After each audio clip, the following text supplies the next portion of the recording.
The students thought he was boring. Principal Williams never raised his voice, never got excited, just walked the hallways with that weird calm that made him seem almost robotic.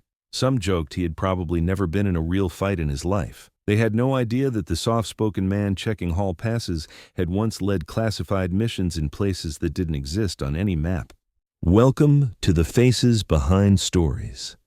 Before we begin this incredible story of hidden courage and unexpected heroism, tell me in the comments which city you are watching from today. And if you believe stories like this deserve to be told, hit that subscribe button. These are the voices that matter. Lincoln High School was like most suburban schools, overcrowded, underfunded, and filled with teenagers who thought they knew everything about the adults trying to educate them. The building housed 1,847 students across 4 grades, each convinced they understood exactly who their teachers and administrators really were. Principal David Williams had run the school for 8 years, 3 months, and 16 days. Not that any student was counting to them. He was just another middle-aged man in a Navy suit who appeared at assemblies, signed detention slips, and called their parents when they got caught vaping in the bathrooms. He arrived every morning at 6:15 a.m., a full hour before any staff member was required to be there. He drove a silver Honda Accord that was 7 years old and showed no signs of being replaced anytime soon. He ate lunch in his office while reviewing budget reports, and he stayed late most evenings to attend school.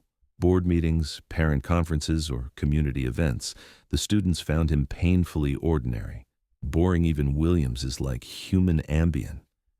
16-year-old Marcus Torres would joke to his friends, 5 minutes talking to him and you are ready for a nap. Dude probably has done anything exciting since he learned to tie his shoes, added Sarah Kim, a senior who had never received so much as a detention, but somehow resented authority on principle. They weren't cruel kids, just typical teenagers who saw the world in stark categories, cool adults and uncool adults, with Principal Williams firmly planted in the latter group. He never wore trendy clothes, never referenced popular culture, never tried to connect with students through social media or current slang. He was just there. Steady, reliable, and completely forgettable. What the students didn't know, what nobody at Lincoln High knew, was that David Williams had spent 12 years as a Navy SEAL before he'd ever set foot in an education program. The same calm demeanor that bored teenagers had once been the difference between successful missions and catastrophic failures in places like Iraq, Afghanistan, and several countries that weren't supposed to know American operators had ever been there. His morning routine of arriving early was about dedication to paperwork. It was about conducting security assessments, checking sight lines, and ensuring he knew every entrance, exit, and potential vulnerability in a building that housed nearly 2,000 people every day. His boring Navy suits concealed a physique that could still handle the physical demands of combat, and his unremarkable Honda contained a trunk that would have surprised anyone who looked closely enough. But David Williams had spent 8 years perfecting the art of being unremarkable, because unremarkable men could do their jobs without anyone asking uncomfortable questions about their past. That strategy worked perfectly until the morning of October 15th, when being unremarkable was no longer an option. Tuesday morning at Lincoln High began like every other day. Students shuffled through metal detectors that hadn't worked properly in 3 years, complaining about everything from cafeteria food to upcoming tests. Teachers clutched coffee cups like lifelines and tried to summon enthusiasm for another day of competing with smartphones for teenage attention. Principal Williams made his usual rounds through the hallways, greeting students with the same polite nods they had come to expect. To 17-year-old Jessica Chen, he looked exactly like what he was supposed to be, a slightly tired administrator counting down the years until retirement morning. "Mr. Williams," she said as she passed him near the library. "Good morning, Jessica. How is the college application process going?" "Still working on essays," she replied, not really paying attention to his response. Just another boring adult asking boring questions about her boring future. What Jessica didn't notice was the way Principal Williams positioned himself in the hallway, maintaining sight lines to both ends of the corridor. She didn't see how his eyes tracked movement patterns or how he unconsciously cataloged which students were where at any given moment. She definitely didn't notice the slight bulge under his left shoulder that suggested something more substantial than school supplies in his jacket. The morning proceeded normally until 10:23 a.m. when everything changed. Jenny Morrison, a sophomore with anxiety issues, came running down the main hallway, screaming words that turned a normal Tuesday into every parent's nightmare. "There is a man with a gun in the East Wing." The next 60 seconds revealed something about Principal Williams that 8 years of careful camouflage had successfully hidden. While other adults froze, fumbled for phones, or started shouting contradictory instructions, Principal Williams moved with a precision that seemed to come from muscle memory. He activated the school's lockdown protocol with one hand while simultaneously keying his radio with the other, his voice carrying an authority that made everyone within earshot immediately stop what they were doing. "All units, code red, East Wing. Students and staff implement immediate lockdown procedures." This is not a drill. But it wasn't just his voice that changed. His entire physical presence shifted from mild-mannered administrator to something that made the hair on people's arms stand up. He moved through the hallway like he was reading an invisible map, positioning himself between the threat and the students with movements that spoke of experience. "No education degree could provide, Mr. Williams," Jessica Chen whispered, pressing herself against a locker as he passed. For the first time in 4 years of attending Lincoln High, she actually looked at her principal, really looked at him. The boring man in the navy suit was gone. In his place was someone who radiated competence and controlled violence in equal measure. His eyes swept the corridor like he was calculating angles and distances, and when he looked at her, she saw something that made her realize she had never actually seen him before. "Jessica, get into that classroom and lock the door," he said quietly. "Don't come out until you hear the all clear from me personally." The way he said personally made it clear that he intended to be alive to give that all clear regardless of what he had to do to make that happen. "But what about," she started. "Now, Jessica," it was shouted. It wasn't angry, but something in his tone made her move immediately, and as she ducked into the nearest classroom, she caught a glimpse of Principal Williams doing something that redefined everything. She thought she knew about the adults in her life. He was checking what looked suspiciously like a handgun. The lockdown alarm echoed through Lincoln High's corridors like a mechanical heartbeat, triggering protocols that had been drilled but never tested for real. Classroom doors slammed shut, lights went dark, and 1847 students and staff held their breath while they waited for someone to tell them whether this was another practice run or something that would make national news. In classroom, 237-23 juniors huddled against the far wall, while their English teacher, Mrs. Patterson, tried to maintain calm, despite the obvious terror in her own voice. Through the small window in the door, they could see the main hallway where their principal was doing things that didn't match anything they thought they knew about him. "Is that," Williams whispered.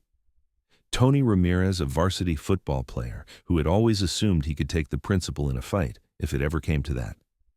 What they saw through that window redefined David Williams entirely. He moved through the school's corridors like he was reading tactical terrain. His radio communications were crisp, professional, and filled with terminology that sounded more military than educational. When he spoke to the police dispatcher, his voice carried the kind of calm authority that made experienced officers listen without question. "This is Principal Williams at Lincoln High. I have eyes on the threat. Single individual, East Wing near the science labs. Appears to be armed with a handgun. I am maintaining position and coordinating evacuation of surrounding areas. Roger, that Principal Williams' units are 2 minutes out. Can you maintain visual? Affirmative. I have tactical oversight of his position and am moving to establish containment. Tactical oversight, containment. These weren't words from any educational administration manual. Through the classroom windows, students watched their boring principal transform into someone they couldn't recognize. He communicated with arriving police units using hand signals that spoke of military training. He coordinated student evacuations with precision that turned chaos into controlled movement. And when the situation required it, he moved toward danger instead of away from it. Jesus Christ breathed. Sarah Kim watching from classroom 241. Williams isn't just some administrator, she was right. At 10:47 a.m., when the armed intruder rounded the corner near the chemistry labs and found himself face to face with Principal Williams. The facade that had protected David's secret for 8 years finally cracked. The confrontation lasted less than 30 seconds, but those 30 seconds revealed everything David Williams didn't negotiate. He didn't plead. He didn't try to reason with someone who had brought violence into his school. Instead, he did what 12 years of Navy SEAL training had taught him to do when peaceful solutions weren't available. The intruder never fired a shot. When police officers stormed the East Wing, they found Principal Williams standing over a disarmed and unconscious would-be gunman, the weapon secured and the threat neutralized with a level of professional competence that left veteran cops asking uncomfortable questions. "Who exactly are you?" the lead officer asked as EMTs checked the subdued intruder for injuries. "I am the principal," David replied, straightening his tie and trying to return to the persona he had worn for 8 years. But it was too late for that. Too many people had seen too much. Too many students had witnessed their boring administrator handle a life-or-death situation with skills that didn't come from education courses. As police secured the scene and students began emerging from classrooms, David Williams realized that his carefully constructed ordinary life was over. Mr. Williams' Jessica Chen approached him cautiously, still processing what she had witnessed. "Where did you learn to do that?" David looked at her, then at the growing crowd of students and teachers who were staring at him with expressions ranging from shock to awe to something approaching fear. For 8 years he had successfully hidden who he was. For 8 years he had been just another middle-aged administrator doing a thankless job for modest pay. For 8 years he had convinced everyone around him that he was exactly what he appeared to be. But some secrets can't survive the light of reality. "I used to work in a different kind of school," he said. Finally, one where the lessons were harder and the consequences of failure were permanent. The news vans arrived before the ambulances left. Word of a heroic principal stopping a school shooting spread through social media faster than official statements could be prepared. By noon, David Williams' carefully guarded anonymity was trending on 3 different platforms. But the real revelation came in the hours following the crisis, when details of his background began emerging despite his 8-year effort to bury them. Jenny Morrison, the sophomore, whose screaming had triggered the lockdown, discovered that her boring principal held 2 Bronze Stars, a Silver Star, and commendations for operations in 6 different countries. Tony Ramirez learned that the man he had thought he could take in a fight had once led missions against targets that required congressional approval to engage. Jessica Chen found herself reading declassified reports about Navy SEAL operations in Afghanistan, trying to match the heroic exploits described in military documents with the quiet administrator who had known her name since freshman year. Williams led a team that rescued 12 hostages from a compound in Kandahar. She read aloud to her friends, "He was wounded twice during the operation, but refused evacuation until all civilians were secured." The David Williams described in those reports bore no resemblance to the man who had spent 8 years enforcing dress codes and monitoring lunchroom behavior. The David Williams had been a warrior who operated in the shadows of global conflict. This David Williams signed permission slips and attended PTA meetings, except now everyone knew they were the same person. The transformation in how students viewed their principal was immediate and profound. The man they had dismissed as hopelessly uncool became someone they couldn't quite process. He had gone from invisible authority figure to living legend in the span of 30 seconds. "Dude literally took down a gunman without breaking a sweat," Marcus Torres told anyone who would listen. "And I thought he was boring because he doesn't know TikTok dances." But the most significant change was in how students saw Principal Williams. It was in how he saw himself. For the first time in 8 years, David Williams stood in front of his school community as exactly who he was, not hiding behind administrative duties or suburban normalcy, but as a man who had spent his life protecting people and had simply found a different way to continue that mission. "I know some of you have questions," he told the assembled student body during an emergency assembly 3 days later. "I know my response to yesterday's situation might have seemed unusual for an educator."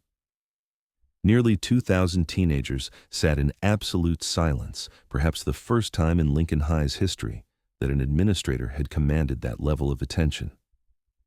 The truth is, before I became your principal, I served in the military. I learned skills that I hoped I would never need to use again. But when someone threatens this school, threatens any of you, those skills become relevant. He paused, looking out at faces that now saw him completely differently than they had a week earlier. I became an educator because I believe in preparing young people for challenges I hope they will never face. Yesterday, I had to use different preparation to protect young people from a challenge they should never have to face. The applause started slowly with just a few students, then built into something that surprised everyone in the auditorium. These weren't teenagers reluctantly clapping for a boring speech. These were young people expressing genuine respect for someone who had revealed himself to be worthy of it. "So what happens now?" asked Sarah Kim during the question period that followed. David Williams smiled, a genuine expression that his students realized they had rarely seen before. "Now we get back to the business of education," he said. With the understanding that sometimes the most important lessons aren't found in textbooks, David Williams continued serving as principal of Lincoln High. But everything about how he did that job changed after October 15th. He still arrived early and stayed late, still attended board meetings and parent conferences. But now he did those things as himself, without the careful mask he had worn for 8 years. Students who had previously seen him as background furniture began seeking him out for advice that went beyond academic concerns. They asked him about courage, about handling pressure, about finding purpose in life beyond social media and teenage drama. Teachers discovered that their principal's administrative experience included crisis management skills that proved invaluable during everything from severe weather events to medical emergencies. Parents learned that their children were being guided by someone who understood responsibility, sacrifice, and the difference between real strength and performed toughness. "He is still kind of boring," Jessica Chen admitted to her friends 6 months later. "But it is a different kind of boring, like he is boring because he has done everything interesting there is to do so. Now he just wants to help us figure out our own interesting things." David Williams had spent 8 years hiding from his past, convincing himself that his military service was incompatible with civilian education. What he discovered was that his two careers weren't opposites. They were extensions of the same mission: protecting people, preparing them for challenges, standing between them and anything that threatened their ability to grow, learn, and become who they were meant to be. He had just found a different classroom in which to do it. The day of the crisis, students at Lincoln High learned that heroes don't always look like what they expect. Sometimes they look like the boring adults who check hall passes and remind you to bring permission slips. And sometimes when everything goes wrong, those boring adults turn out to be exactly the heroes you needed all along. At the Faces Behind Stories, we believe that extraordinary people often hide in plain sight, disguised as ordinary professionals doing ordinary jobs. Have you ever discovered that someone you thought you knew was actually remarkable in ways you never imagined? Share their story in the comments below. If this story moved you, subscribe to our channel. We are here to remind you that heroes walk among us every day, usually without anyone noticing until the moment their courage is needed most. Thank you for watching, and we will see you in the next story.